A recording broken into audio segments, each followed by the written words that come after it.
Corona काल में हुए लॉकडाउन के समय कर्ज में डूबे युवकों ने चोरी का रास्ता चुन लिया और लखनऊ से आकर कानपुर में एटीएम में चोरी की घटना को अंजाम दे दिया। सीसीटीवी में कैद होने के बाद चकेरी पुलिस ने 3 आरोपियों को दबोच लिया और आरोपियों की निशानदेही पर करीब 3 दर्जन चोरी की बैटरी भी बरामद हो गई। एएसपी कैंट सत्यजीत गुप्ता ने बताया कि इंदिरा नगर लखनऊ के रहने वाले नियाज अपने पिता के साथ सब्जी और फलों का ठेला लगाता था। कोरोना काल में हुए लॉकडाउन के समय नियाज के ऊपर हजारों रुपए का कर्ज हो गया। परिवार की स्थिति बेहद खराब हो गई, जिसके बाद नियाज ने अपने 2 साथियों के साथ एटीएम में लगी बैटरी चोरी की योजना बना ली। बीते 3 दिन पहले चकेरी के लाल बंगला में नियाज ने अपने 3 साथियों के साथ केनरा बैंक में सेंध लगाकर बैटरी चोरी कर ली। चोरी की घटना सीसीटीवी कैमरे में कैद हो गई और पुलिस ने सरगना समेत 3 आरोपियों को गिरफ्तार कर लिया। यूपी टाइम्स के लिए राहुल कनौजिया की रिपोर्ट, कानपुर।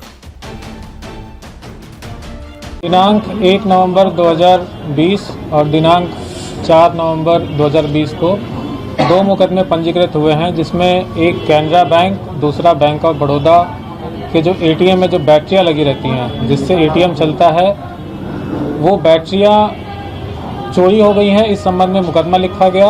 मुकदमा अज्ञात में लिखा गया और दिनांक 5/11/2020 को सुबह जब हमारी पुलिस की टीम गश्त कर रही थी, उस समय एक वैगनार वाहन में 3 अभियुक्त जो कि संदिग्ध अवस्था में थे, पुलिस ने उनको पकड़ा, उनसे पूछताछ की। जब कड़ाई से पूछताछ की तो मालूम चला कि ये शातिर चोर हैं जो एटीएम में लगे बैटरियों को चुराते हैं। इन्होंने ये भी बताया कि कुल इन्होंने 35 से ज़्यादा बैटरियां चोरी की हैं। चोरी करने का इन्होंने मोडस ऑपरेंडी ये बताया कि जब ये चोरी करने जाते हैं तो ये चीज़ देखते हैं कि अगर जो एटीएम है उसमें कोई सायरन तो नहीं लगा है। अगर एटीएम में सायरन लगा है तो उस एटीएम पे हाथ नहीं डालते। जिस एटीएम में सायरन नहीं लगा रहता है उस एटीएम के बैटरी पे ये चोरी करते हैं और चोरी करने के बाद उस बैटरियों को बेच देते हैं।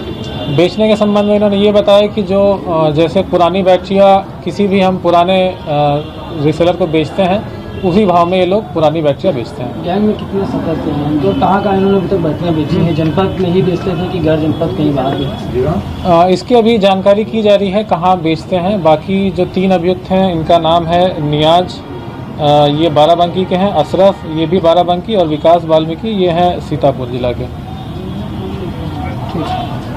अगर तारीफ अगर किसी की जाए तो कुशलेश कुमार हमारे कांस्टेबल की करनी चाहिए। क्या किस तरह से इन्होंने किया था?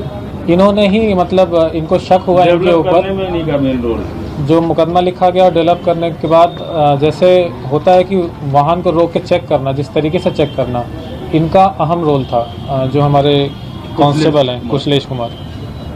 ठीक।